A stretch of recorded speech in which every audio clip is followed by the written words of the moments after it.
Hey guys, I still remember when starting out with art, rendering was one of the things I feared the most, and I just couldn't get a grasp on it. For like 2 or 3 years, I was on and off between thinking like, okay, well, it's easy, now I have it, and then like the next day, shit, I can't do it. And I remember back then, I just couldn't find any good tutorials on rendering. Like they all just said, yeah, make this and then swatch that, and so, to all of those that feel the same way I did, like totally not understanding it, no matter what you do, this video is for you. You just have to stick with me here, and like I will explain everything to you that has helped me a lot with rendering over the past few years. And without further ado, let's start, okay? So before we start, there are a few basics and a few keyboard shortcuts I want to teach to you that have helped me really a lot. So the first shortcut that I really like is controlling my size. You can see my cursor right here, and I have buttons to control the size. And this makes varying the size really easy when I'm drawing. And this is number one. That's really important. Okay, you will see why later, but this is really important. And number two, that is really important for me, you can see down here the opacity. Okay, I have keyboard shortcuts to also manipulate this. So I'm like really hard-handed. So I'm not really pressing lightly when I'm drawing. So I usually like to have this function where I can just turn down the opacity, and these things are usually pretty simple to set up. You just have to go under Data in Clip Studio Paint and then look for the keyboard modifications. And after that, you will just have to go down until you find these opacity settings with the percentages, and then you just assign keys to them. Same goes for making the brush bigger or smaller. You just have to look for the setting and put it in. These are the two like most important things that I like to use when trying to render. And with this, we land on the first topic I wanted to talk about, which is brushwork. So, like, brushwork is really important because, you know, when you watch people like Sam does arts, here, for example, is a piece by him. You usually see that, like, he likes to draw his hair a certain way. For example, he goes and, like, he makes the first basic shape.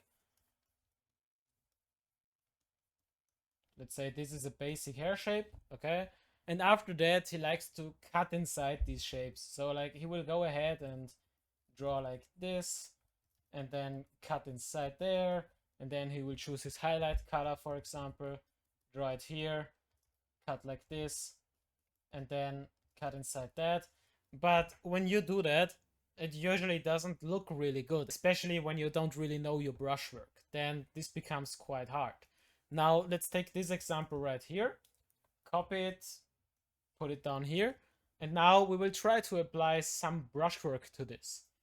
So you remember that I usually like to make it bigger or smaller. You will actually see how useful this is, because right now, let's just get this away and get this away. So I will just choose this basic color, and then I will make my brush bigger and smaller. And you can already see like this feels a lot more like hair. And we will do the same thing with the highlight right now. We will just go ahead. We can even make this big shape that Sam likes to cut into, no problem. But after that, we will literally go ahead and just cut in with different brush sizes.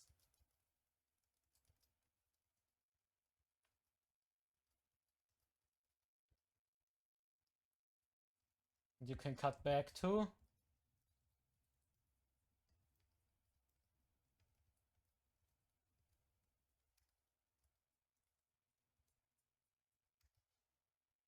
Now, of course, I'm using a different style than Sam right here, but I think you kind of get the gist that brushwork is really important, especially if you want to convey certain textures or certain feelings in materials.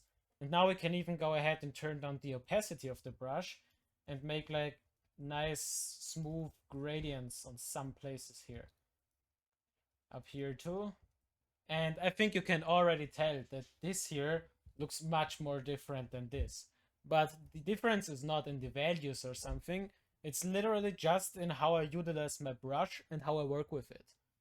Another artist that is really strong in brushwork, I just found him recently, is Cute Sexy Robots. Don't mind it, he's usually an NSFW artist, so I looked up some safer pieces. But he utilizes brushwork really strongly too. Let's just zoom in the hair, for example, and you will see that his style is way more line heavy. Okay? But still, you can see a lot of separated brush strokes everywhere in this hair. Back there, for example, we have a green part that is separated. We have the browns, we have the yellows right there, reds up there. And this is the power of actually using your brushes really well and knowing how to do brushwork. This genuinely was one of the biggest boosters that I had with rendering, but it's so important to really get on your brushwork because it brings your pieces a lot of personality and you get a textured feeling from it. Especially when you go ahead and you like to smudge things really often. You usually tend to lose all of this individual brushwork.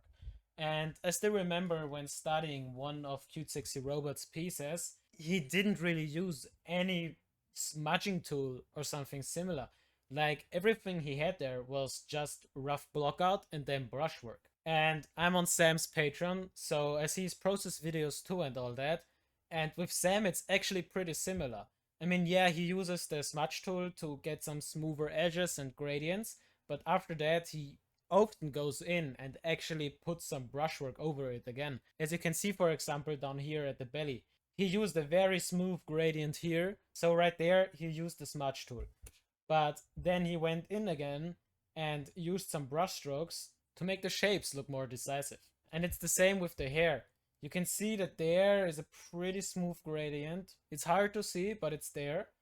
But right here you have the hard edges, which he did by just putting on another layer of brushwork again. So as you could see with this hair example, the main points you could take away with brushwork is just literally to go ahead and first vary your opacity and second vary your brush size, because this gives your pieces a feeling of being more random. You know, our brains are always looking for patterns. And if you break these patterns up, it becomes interesting. If we always have the same pattern, like for example, I will just do this gets boring for our brain pretty quickly because we notice, oh yeah, it's the same stroke, same distance, boring. But if I go ahead and I do it like this becomes much more interesting for our brain because it does have a feeling of variety. And our brain really likes variety. I don't know why, but we humans are just built like that. Main takeaways for brushwork: opacity, change that up, and brush size. These two things are really important, okay? Good. So with this done, we will get to the second topic about rendering right now. As you can see, I've got another reference right here. It's from Yonsik Choi. I found him on Artstation and I happened to really like his art. So as you could see, I could find a work process of his, and he usually starts with a really rough sketch. Then he just blocks in some of the colors to get the feeling right.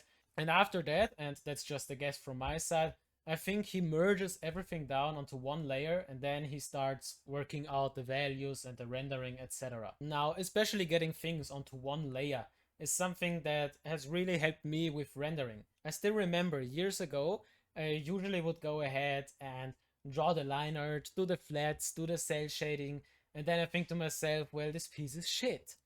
And actually, like going ahead and merging everything together, like completely ditching on the line art and giving yourself the opportunity to rework it if it's needed, this really gave me some freedom. And with that, I kinda got rendering after some time.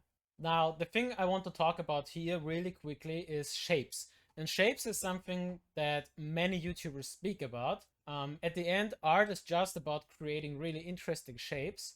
But I always thought to myself, how do I do these shapes, you know? Like when I see an art piece and I study it, I get the shapes. I see the shapes, I think, yeah, okay, like, wow, these shapes are cool. But as soon as I tried to do it on my own, the shapes kind of fell apart. So I couldn't really do shapes really well. At least that's what I thought. But the main problem weren't directly my shapes. It was more about how I understood light and where I thought light would land. So another thing you really have to learn for rendering is think more about where the light hits. If it looks wrong, it's probably wrong. If you can't render, you probably haven't done this enough times. So getting this fundamental, you know, lighting and shading really well, this is important for rendering. Speaking of shading, one of the biggest mistakes I made was not including reflected light. But you know, reflected light actually isn't that hard. Like, I just didn't understand it a long time ago. But right now, it's one of the easiest things to do, and it really adds some depth into your pieces. So we can just go ahead and make a basic ball, okay? It's just always this basic ball exercise we have. Then we can go ahead and put some light on this. And after that, it will be really easy, you know? Now this looks flat. But once I go ahead and I add this reflected light back there. And what's really important with reflected light, it usually isn't lighter in value than the usual light source.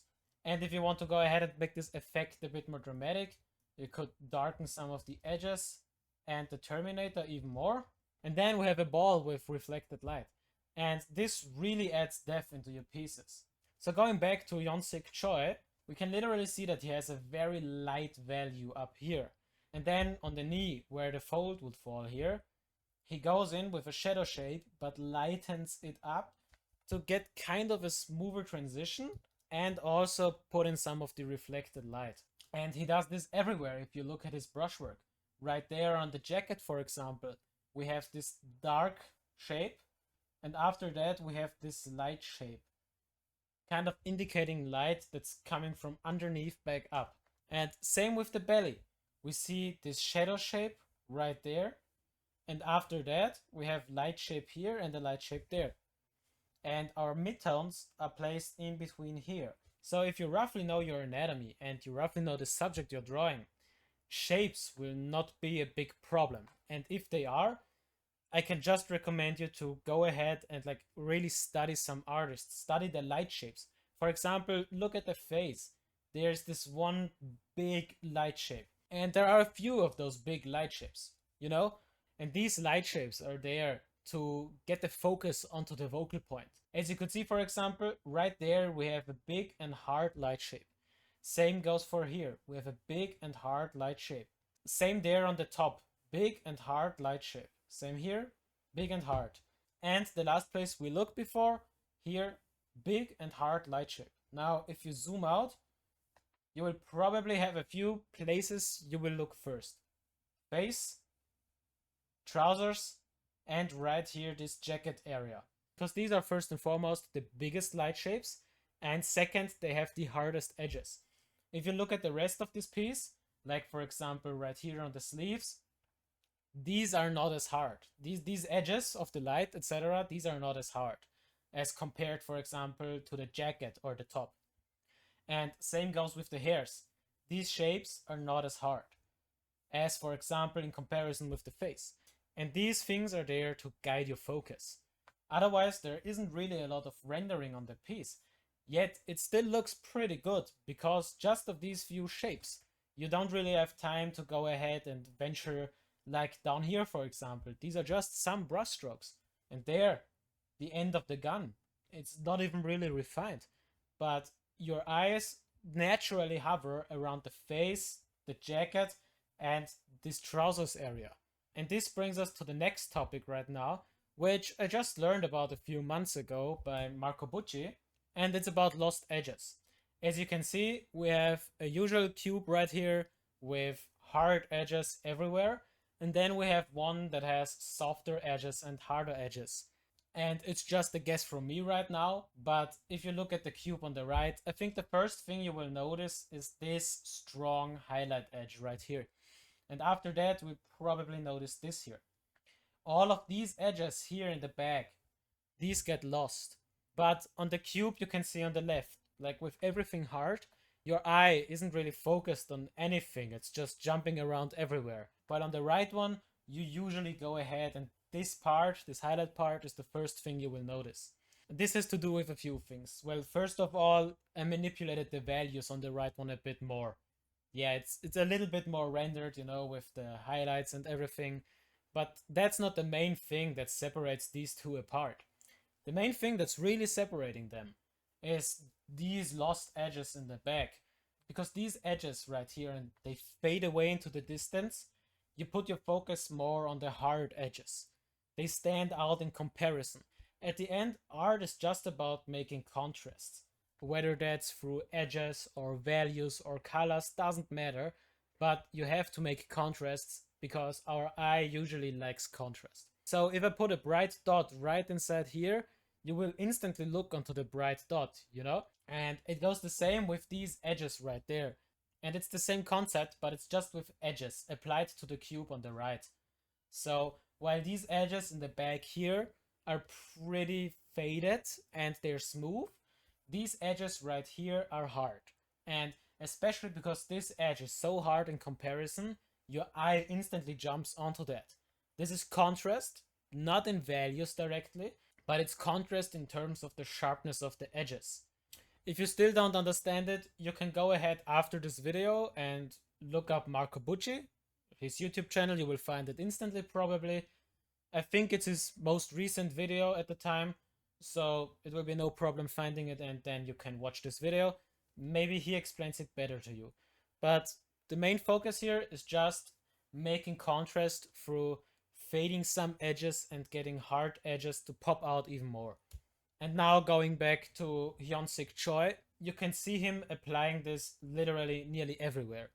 So as we talked before, these edges here, these light shapes, they are really hard. Okay, like this light shape, this one on the face right here, and the trousers there. These light shapes, they are really hard. And in comparison, the other things are usually faded a bit more and a bit more smoothly.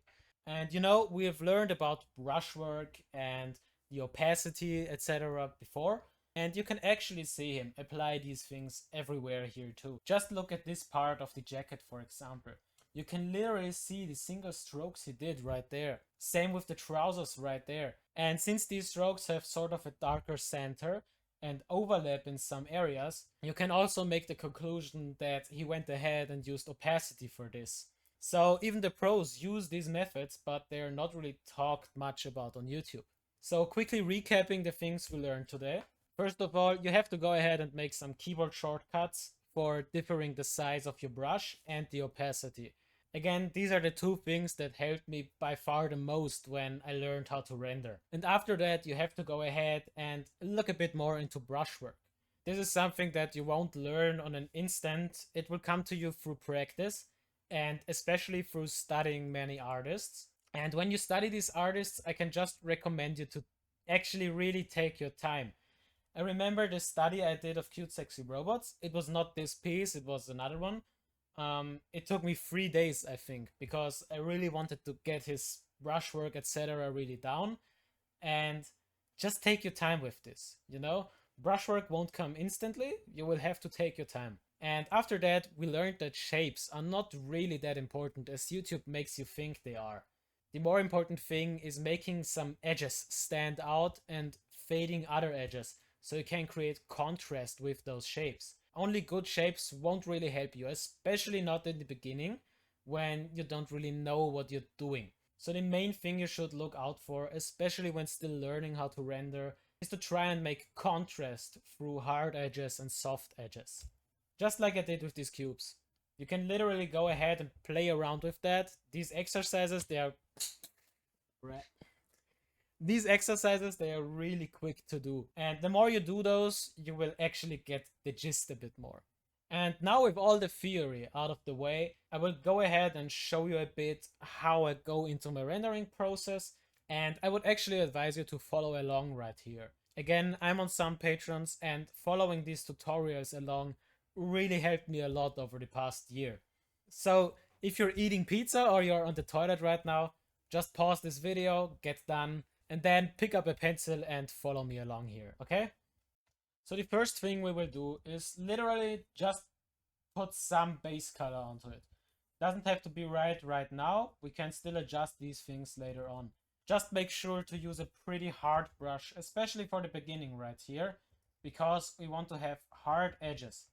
We can later on blur them and do whatever you'd like, but especially in the beginning when blocking these things out, we want some hard edges, you know? Now, I see that this base color is way too dark, so I can just go ahead and lighten it up, maybe something like that. Now we will just make a new layer and set it to our clipping mask. I used to hate clipping masks back then because they kinda restricted me. And if you don't like them too, I just advise you, like, do it with me now with the clipping masks, and after that you can merge everything down and then you can render or do whatever you want. But for the sake of simplicity, I will just keep doing this with clipping masks right here. So on the first clipping masks, we just try to work out our first shadow shapes. Again, value, etc., it doesn't really matter because you can just go in and readjust it later on. Now, again, we will use a hard brush because we want to have some hard edges. And then we just go and try to establish some hard shapes.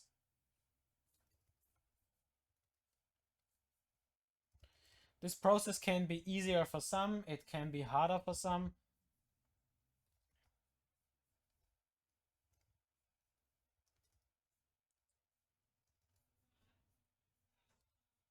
Especially depending on your skill level.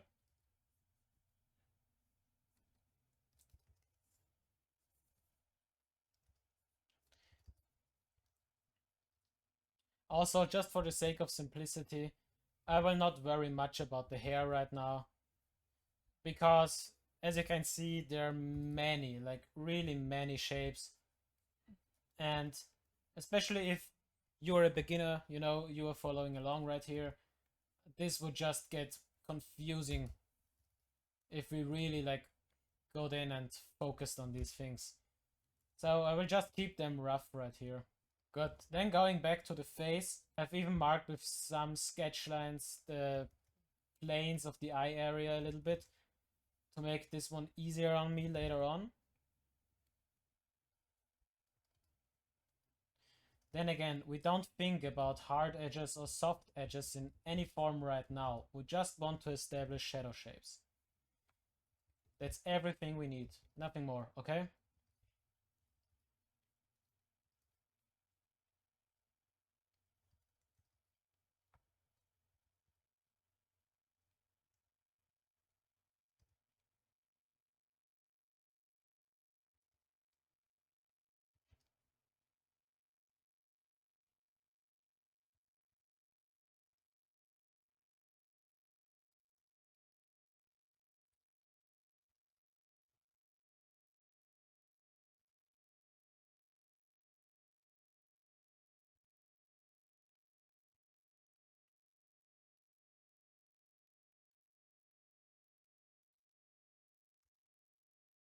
Of course, again, depending on your skill level, this can be easier or harder.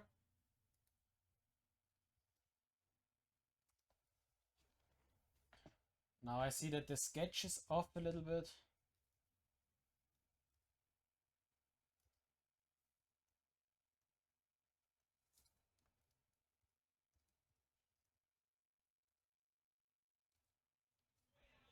And again, just focus on hard shapes.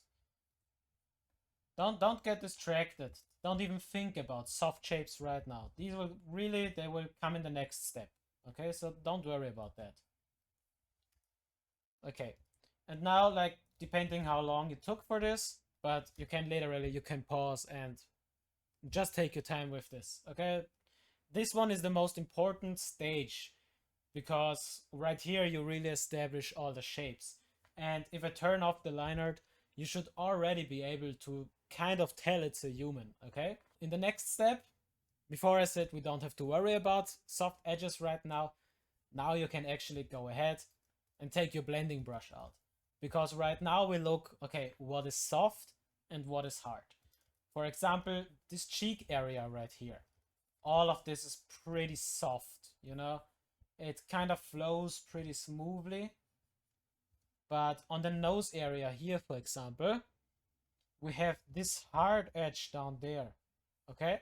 But this edge up there, right there, that is more like soft. And this bottom edge, that's hard. Same with the nose right here. This edge right there, this is hard. But the transition onto that, this is smooth. Same there, the eye bags, soft and hard. Never make two sides soft. If I went ahead with the eye bags right here and I made everything soft, we would lose the information, you know? We would lose these edges. And one of the most important things when rendering is keeping some of the edges. If you make everything soft, it will give your pieces a very airbrushy look. And that's usually the beginner look. That's why many beginners say their pieces look like really muddy or they just don't look right. That's because they lose their edges. Because they literally go ahead with smudging and like literally smudge every hard edge. And now, as you can see, we have lost all shape information we've had before. So just keep your hard edges on some places. And for this, it's really important to just go ahead and study. Like, for example, on the other cheek, we have a smooth transition again. And here for the crease, we have a smooth edge again. And this other one actually doesn't differ as much in value. So you could literally go ahead and make it a little bit less pronounced. Still though, literally go ahead and keep those edges. You can fade it there. You can fade it downwards. That's no problem. But if I zoom in, you can see that I've still retained a little small hard edge right there. And keeping those edges is really important. Like, don't just go ahead and smudge everything. After that, we can see on the chin, we have soft edges. And right here we have a softer edge. This one is a bit of a harder edge. Right there we can see that this hard edge fades down a bit. So on the neck.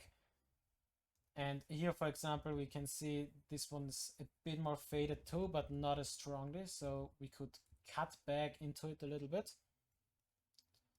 And then we would have to work out another shape right there. And we can smudge it a little bit, but not too much. Again, always keep some of those hard edges.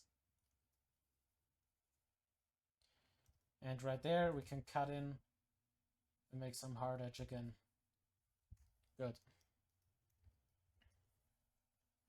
Especially here, for example, on the sternocleidomastoids, you can really see the hard edges. And the more we go upwards right there, the more it fades into the light. Same down here. We have a hard shape. And then we have a softer shape, fading a little bit more. And then down here again, we have a hard light shape. And literally seeing those edges will already bring you really far. So now we will just go ahead and blend all the things we need to blend.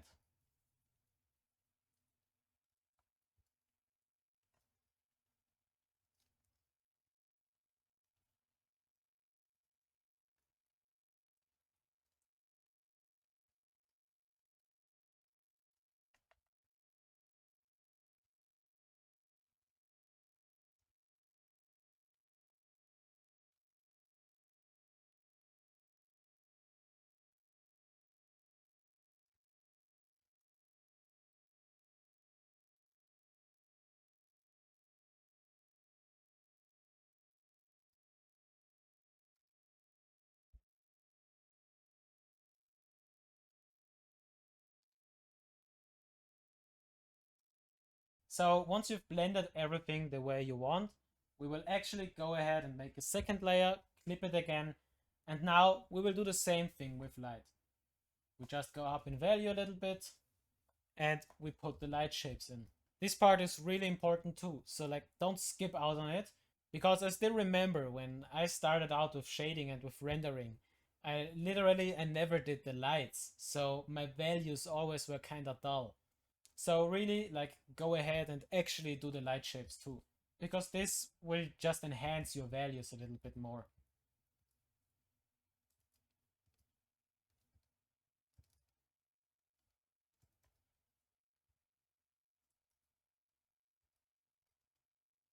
Again, just hard shapes. We can smudge later on, that's no problem.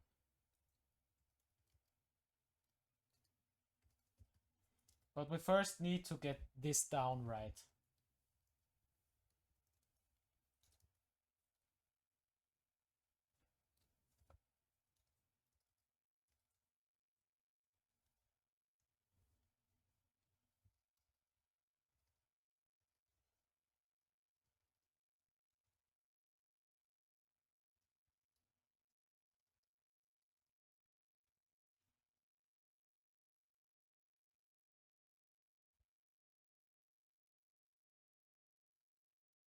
And then, just like we did before, smudge those edges that are smooth and keep those that are hard.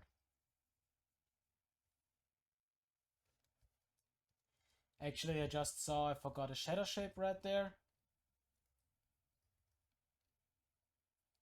You see, like, everyone makes mistakes, so don't be hard on yourself if you have some mistakes. You know, you will improve eventually. Now, again, for the sake of simplicity, this piece will literally just be kept in black and white, because working with values is always easier than working with colors. And if you think values are far too easy for you, because like I always thought that values were too easy for me, when in reality they weren't actually. So I just had to go ahead and practice my values way more.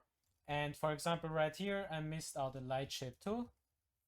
I will just make this one a bit more smoother right now, because it actually is. And after you have done the things, and after you have done the light shapes and blended them accordingly, you can go ahead and make another clipping mask. But right now, we will work in some deeper, darker values. So for example, the nose right here has some really dark value. And you can see that the transition right here also transitions from darker to lighter and then to darker again.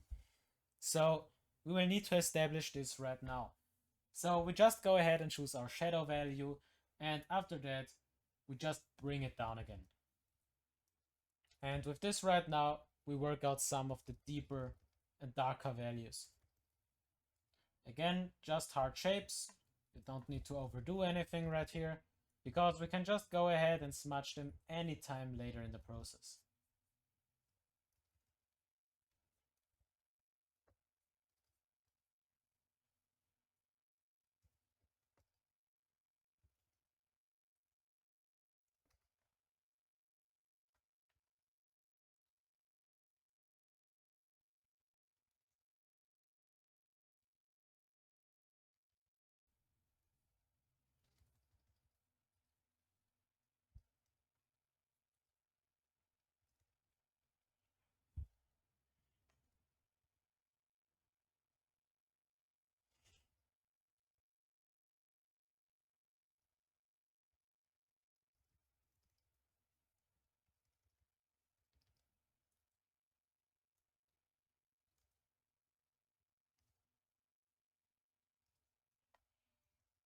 As you can see, we have some darker shadows even right down there. And again, value doesn't need to be really precisely correct right now. You can always go ahead and adjust it later on, no matter like if you do it with curves or something similar. So like, don't fear the values, okay? They won't bite. The values don't bite. So now go ahead and again smudge the shapes you need accordingly.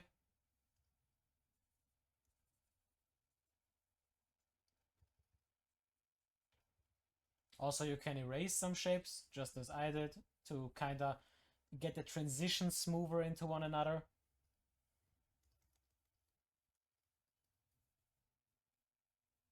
Or even to bring back some hard edges. Like, really, doesn't really matter.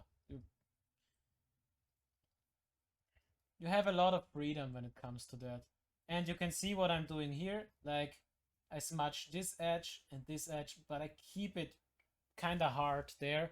So I still have a sense of a bit of volume, you know, and our brain kind of knows where this edge ends.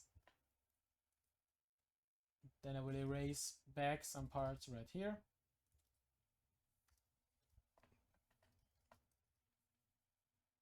Blend these shapes because they are pretty smooth. And this fold is pretty hard actually. So I can still go ahead and like make a really deep crevice in comparison. Same with the noses. They also need a way darker value. And after that, we will just fade this value into the other one, but keep the other side pretty hard. And right there, I see that this shape isn't correct. So Let's do it like that.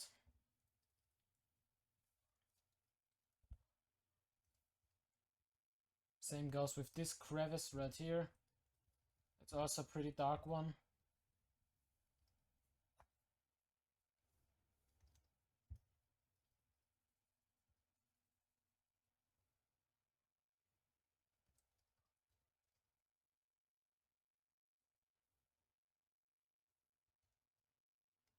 And then, like, if you're really unsure, you can make another layer too. But now we bring in some of the light to get the forms showing a bit better. And a really nice sentence I remember for doing these things is just, where there's light, there will always be shadow. So if you put a shadow shape, you will always have to put a light shape in contrast too.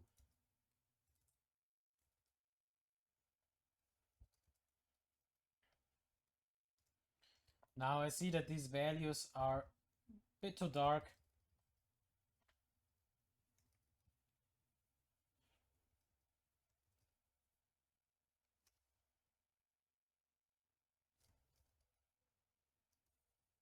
But again, we can correct this later on. Right now we will just have to go ahead and blend some things out.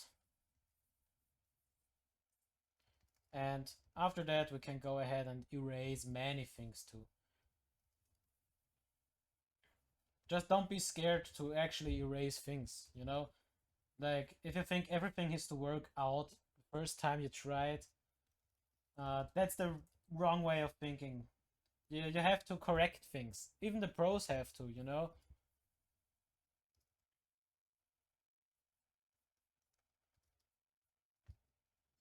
So I will go back in here again, or right there. And in here, for example, you can see still some small light shape. So we'll put it in again and then blend it a little bit. And after that, I will just take my eraser. I've got a bit of a textured eraser, but it doesn't really matter for this example. Sorry, I have a bad tendency of flipping my canvas, by the way, so hope you're not getting too confused by that.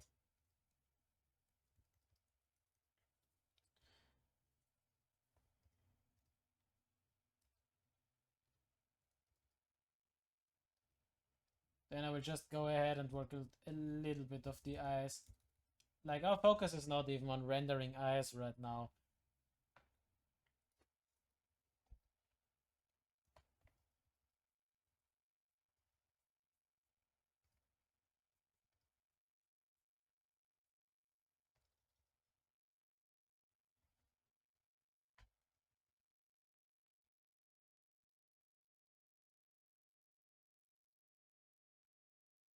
But with eyes, it's essentially the same thing. Like, you will just have to see some shapes, and then it will usually work out really well. And for me personally, I like to do lights and all of that on one layer here. So like on the darkest shadow value usually, because it just gives me the most control. But if you're unsure about how you should do that, you can just literally go ahead and spread it onto multiple layers. That's absolutely no problem.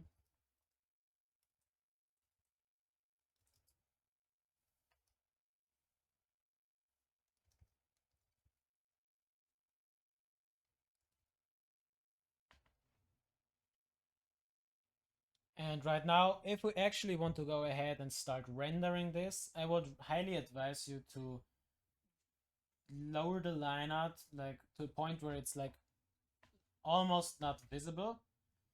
Then we make another layer, set it to clipping mask again, and right now we would have to really refine many shapes.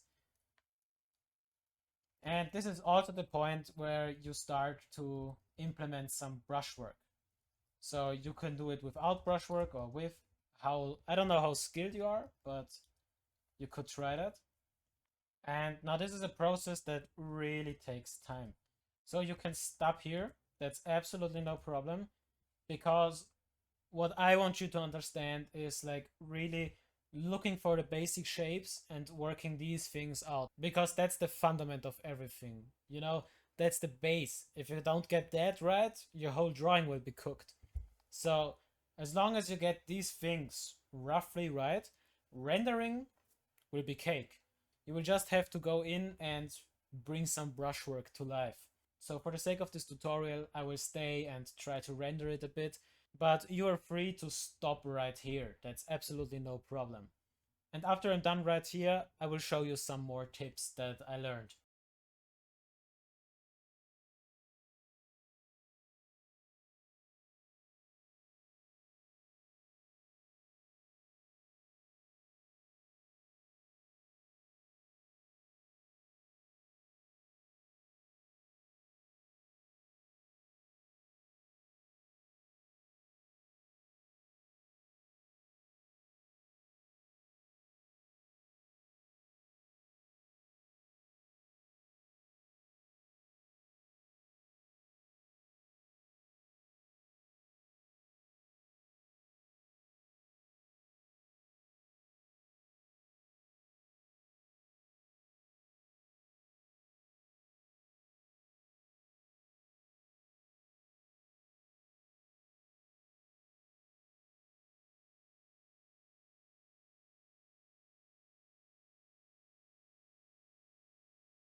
So now we have an about rendered piece, but for tutorial purposes, I think I will just stop right there.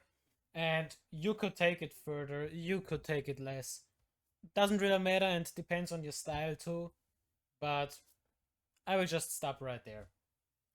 And you can do this with almost anything you'd like. Like recently I started to study hands a bit more and I wanted to apply some more brushworks. So over the past week I've done some of these hand studies. In the beginning you can see there isn't really a lot of brushwork, like most of these things are pretty smooth. But the more I go towards the end, you can see I try to implement a bit more of brushwork. And these things just develop over time. So don't stress it. And now to my final tip, and it has to do with facial features. Since facial features are usually pretty hard to do most of the time, I've struggled for them with years.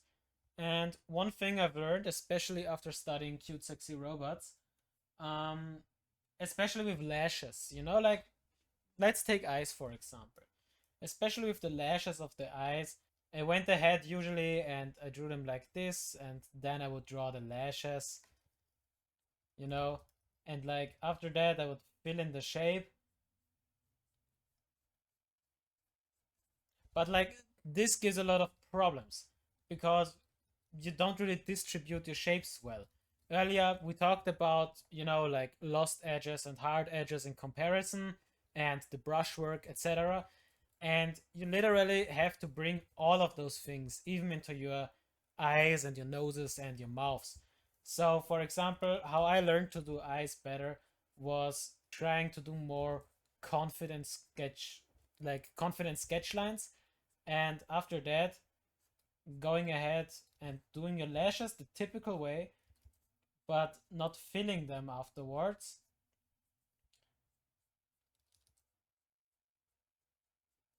I just make this eye bigger, but like literally not going ahead and filling these things. Instead, we go ahead and we turn down opacity a little bit and we apply some brushwork to these lashes. And don't worry, we'll see it working out pretty well soon.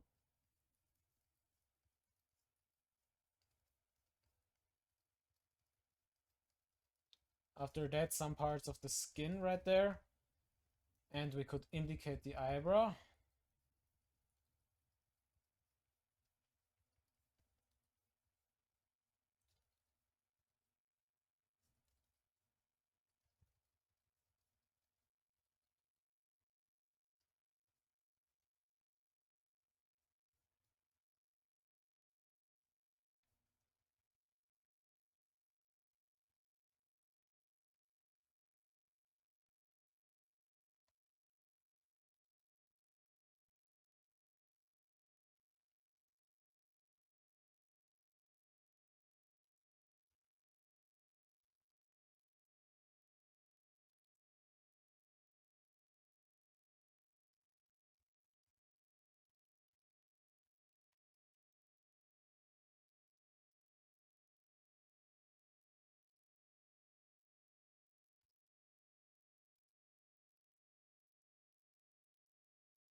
Even with the facial features, with the shading, with like literally with everything in art, you have to implement things like your brushwork, you have to control your values and think about the shapes, you know? And these things can get pretty overwhelming, especially for beginners. So take it easy on you. Don't rush it. And now we will quickly recap everything we did today. First, we learned about differing our brush sizes.